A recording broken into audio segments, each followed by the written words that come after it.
Welcome back to Celebrity Radio. It's Alex Belfield talking to the biggest stars and some of my favourite people. And this autumn, The Illusionists is on the road. It's a show featuring some of the world's best magicians and illusionists and escapologists.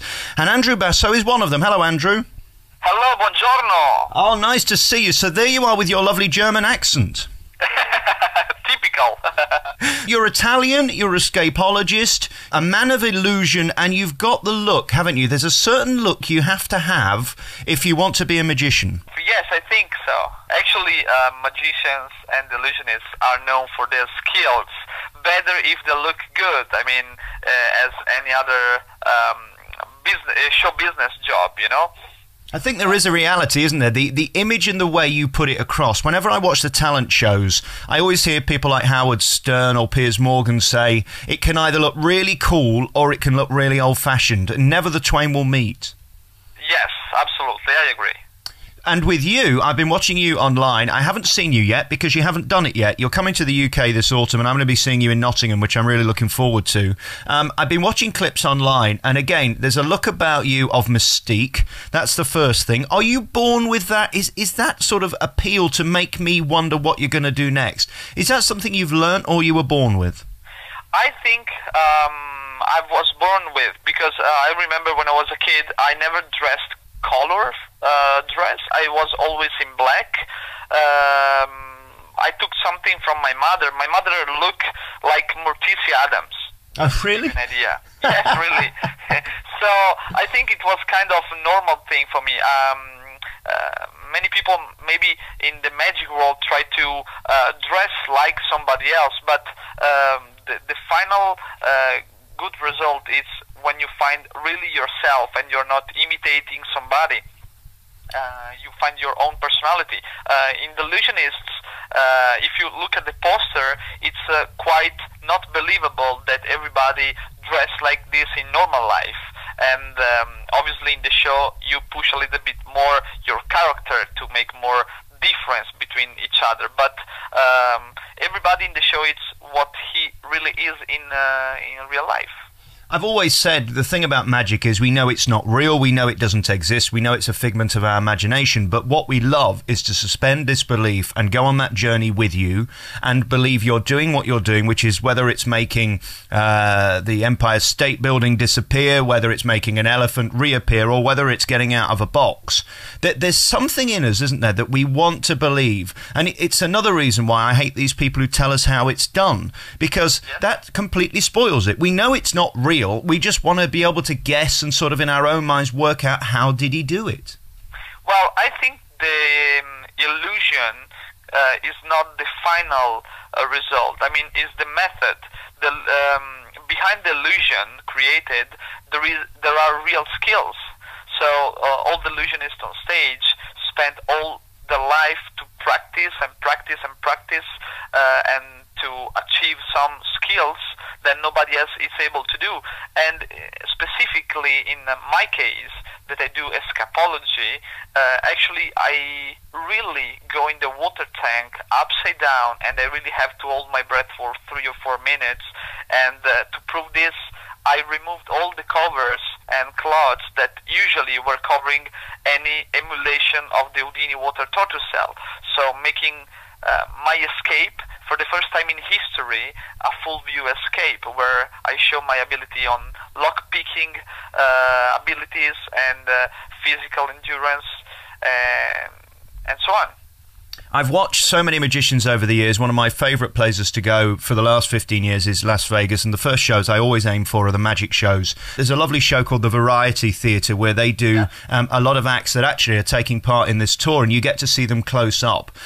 One of the things that you just touched on there was that there aren't really that many tricks, are there? It's just how you do it. It seems whether you're making something disappear or reappear, it's how you do it. Whether you escape from the bottom of the ocean or you escape from a box, there's the same principles that apply. It's just how you make it new and fun. That must be an incredible pressure. Well, it's like in music, you know, you have the notes, the sound notes are just few, but it's the way how you put it together to create a unique song. So it's the same with magic. Principles are few, but this is the challenge, to make something that nobody else in history has done it in the same way. I think in the past it's fair to say David Copperfield was the first rock and roll magician, wasn't he? He was the first man that went into arenas and knocked people away with his incredible illusions. There's now Chris Angel, who's really doing a lot to, again, make it cool. He's coming back with a new series this year. Magic does seem to still be omnipresent. It's something that, whether it's in the 70s, 80s, 90s or today, people still are interested in. And again, it's how you package it. And it's great that you've taken the risk with this theatre show, because it's a gamble to hire an arena. It's a lot of money, isn't it, to do this, and people are turning out. They're still interested in magic. Yes, the producers Simon Painter and Tim Lawson, both coming from the productions of very successful circus and musicals, they had a lot of courage when they started this project, but at the same time I think they were watching carefully what the world was missing, and actually was a great magic show. So they decided to create the best magic show, taking the best material of the best performers and put it together in a unique show. And the result is we are packing arenas all over the world. Like Mexico City, we have done in 1 week over 40,000 tickets sold in a 9,000 theater. So the response is amazing, and I think people today are missing a great magic show, and this is the chance. And again, to bring together all of these guys in one room is so rare. Let's talk about some of them for a moment. So we got Dan Sperry. He's the anti-conjurer. What's an anti-conjurer then? Well, it's the opposite of what you expect from a magician. You know, in the common idea, the magician is the elegant guy that comes on stage with the hat, and doing the same tricks over and over, from the linking Chinese rings or the rabbit from the hat in the imagination. He's the complete opposite. Think about Marilyn Manson that meets David Copperfield in one person, and that's Dan Sperry that does crazy stuff. You have to think, we were in Dubai, and some of the material he usually does on stage was prohibited. Wow. Because he could go in jail if he was doing it on the stage of Dubai. Wow. One of the guys who's on the show, who I absolutely adore, I first saw him in Vegas, is Kevin James. I mean, what a rare act this is. And if he doesn't make you go, oh my God, how did he do it? Nothing will. Yes, I mean, he's, I think, one of my favorites, because he's really a creative mind, an inventor of magic. And actually, David Copperfield himself had some illusions taught from Kevin James. So he's great because he can create the shocking moment in the Illusionist show, where he cuts in half a man with a chainsaw, with no boxes, with no covers, live. And a second later, he is able to create this poetic moment and romantic moment with a little girl, where with a paper napkin he creates paper rose and make the rose levitate between the little girl hands, and then in a flash the paper rose change into a real flower. Wow. Amazing. I just love magic, and I'm so thrilled to be coming to see this show, because I know I'm going to love it. What I always think when I watch you guys, though, is the investment, both in time and money, that you put into it to get your act on stage. It's not cheap, and it's not easy, is it? Because you've got to wow the audience now. Standing there, as you say, with a cane and a top hat ain't going to cut it anymore. Right. Well, I think every performer in The Illusionist dedicated all his life in it. You know, the manipulators spend this whole time on practicing hours a day with these hands on cards or billiard balls to manipulate. To the other side, the big illusionist spend years to create the illusion of making a big thing disappear. Or like me, the Escapologist, I spent my life, last 10 years, to learn how to pick locks and handcuffs, to know the mechanism, how they works, and to know how my body works in a strange condition like underwater or upside down. And I have to ask you the question then, Andrew, how sexy is it being an illusionist on tour? Are the ladies into this? Do you know what I'm saying? Well, we all feel like rock stars in this show because the size of the show is something that has never happened before on Earth. I mean, we do arenas that only famous music stars does, and in my case, I almost walk naked on stage because I have to do down the water escape. So maybe women are more into this. Yeah, I need to talk to you about that because I like things called sandwiches and food and McDonald's. There must be a lot of pressure on you not to become a fatty. Well, first of all, I need to be in perfect physical shape for the stunt I'm doing. I have 3 moments in the show, and the main one is the challenge of the Houdini water tortoise cell, where I hang upside down inside a water tank and I have to stay there for 3, sometimes 4 minutes, holding my breath. And I have to be perfect in my diet, in my training, in my mind control training. So it's, I have to dedicate my life on this. I cannot do mistakes.